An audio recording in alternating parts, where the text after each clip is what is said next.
Happy Halloween! Welcome to the final day of my little horror movie detour here. As you can see, I'm all ready. I don't really have the hair or body build to pull off this costume properly, but... oh well.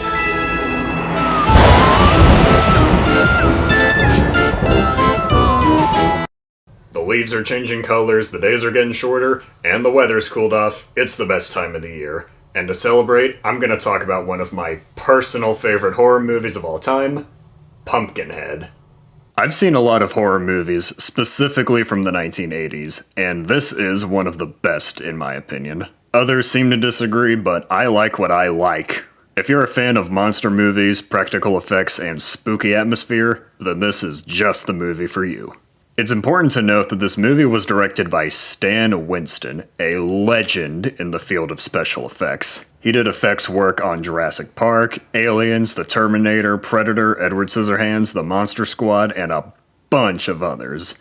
This man was one of the masters of effects. But this movie is one of the only times he was in the director's chair, and you can feel it. The movie stars Lance Henriksen, who you might recall from, any of these iconic works, as a man seeking revenge for the accidental murder of his young son by a group of teenagers. He goes to a witch who summons a monster to kill those responsible, but Henriksen quickly regrets his decision and sets out to put a stop to the monster's rampage. The monster, of course, is the titular Pumpkinhead, though nobody ever calls it that in the movie. Also, no, the monster does not actually have a pumpkin for a head, it just came from a pumpkin patch. Yeah, the title isn't the most relevant, but it gets the job done. The monster seems to most closely resemble a xenomorph alien, which makes sense. I did mention that Winston worked on Aliens after all. The look of the movie is definitely its strongest element. It's all very well lit and shot, so much fog and creepy atmosphere. Also, this is one of the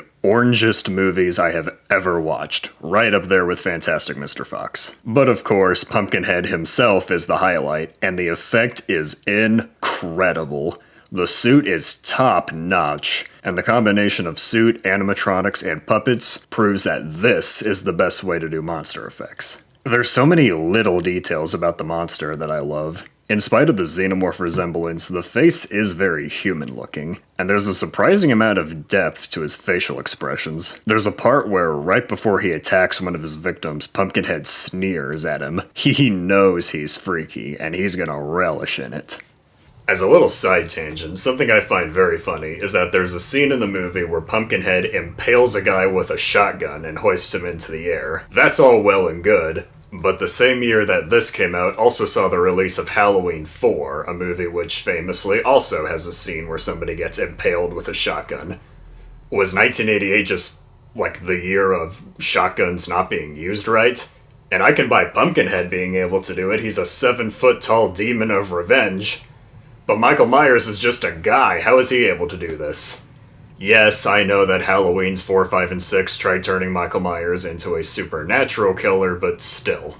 Getting back to the actual movie at hand, I do admit it's nothing groundbreaking, but this is exactly the kind of horror movie I like, especially around this time of year. Monsters, fog, darkness, incredible special effects, loads of horror cliches, and Lance Henriksen. What's not to love about Pumpkinhead?